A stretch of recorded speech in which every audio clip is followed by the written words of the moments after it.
I'm Mark Denholm. I'm a DM here at Kingscon, one of the co-organisers of the events, as well as NZRPG.com events that also entitled DreamCon this year. I was also one of the co-organisers of Kingscon 2016, which went off quite successfully. This is our follow-up with 2 epics this time that we're running one each day. We've just finished the first one in there and the players have come through mostly successfully. Several beatdowns, but that was fine. Close whack-a-mole type TPKs, but that's half the fun of DMing. For myself, it's been a bit of a long weekend so far, so learning the adventures and getting people through it. My aim is to make sure the table has fun, as well as me having fun with them through the bosses that we have. I don't tend to try to kill the people that are there, but, you know, if it happens, and it's a lot of fun for everyone involved. You can read people's faces to see whether or not they're having fun with it. I did disintegrate one of my mates today, and I'm quite happy about that, frankly. Hi, Jason. So when you say you don't normally kill people at your table, you mean the characters, not... The characters, not the people. Jason has been lucky. Jason had it coming. Hi, Jason. You know it, I know it, and at least it wasn't John, but he's next on the list. You've got to find your own style. You find the bits of the DMs that you like, take from that, build on it. You've got to have fun, and the players have to have fun. If they don't have fun, you're probably not having fun either. My style is just have a bit of a laugh with it, go through the adventure, you'll probably screw up, skip the parts that don't matter, come back to it, fit them in as you can. But yeah, let the players have a lot of fun, give them that bit of creativity and freedom to have a lot of fun with it, but you've got to have your own fun as well. If you don't, there's no point to it. So, you know, I'm not a roofless DM. Most people will agree to that.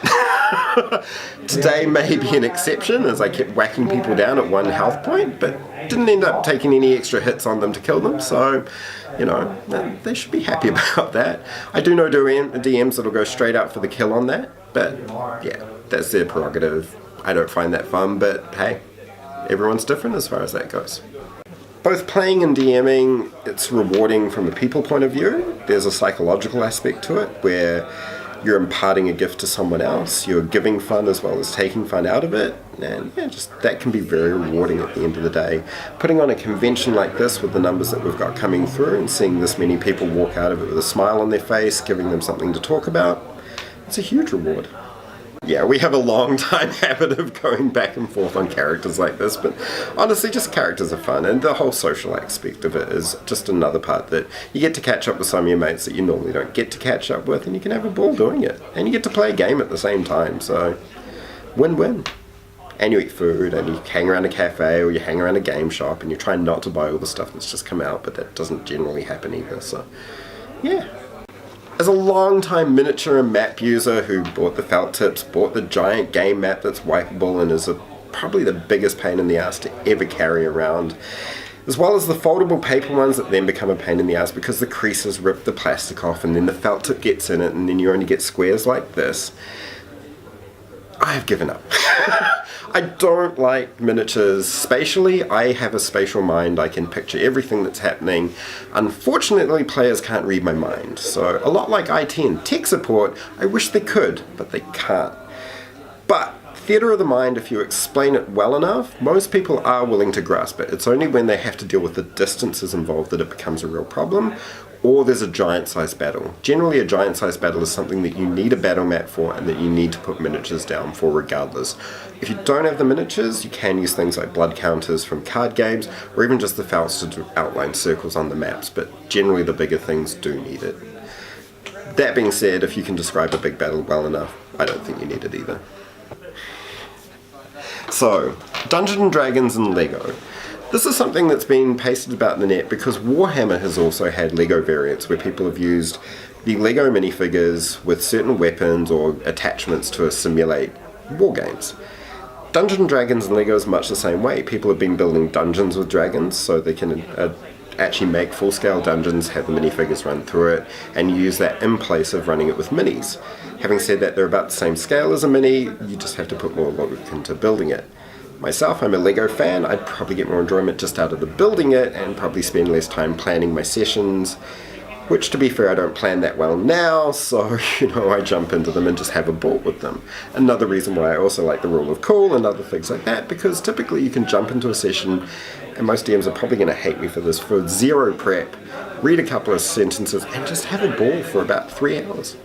So the rule of cool for me is something that is an established tradition in D&D. It's always trumped the rule of, this rule says you can do this, but if the DM says that you can actually do that because you've come up with something really great, you know what, why not? And even in organised play where there are certain things that have to be done a certain way, you still have room for the rule of cool. I think people need to realise that just because it's Adventurers League, it doesn't quite squash down the rule of cool for certain things. The rules kind of help you actually define it a bit more.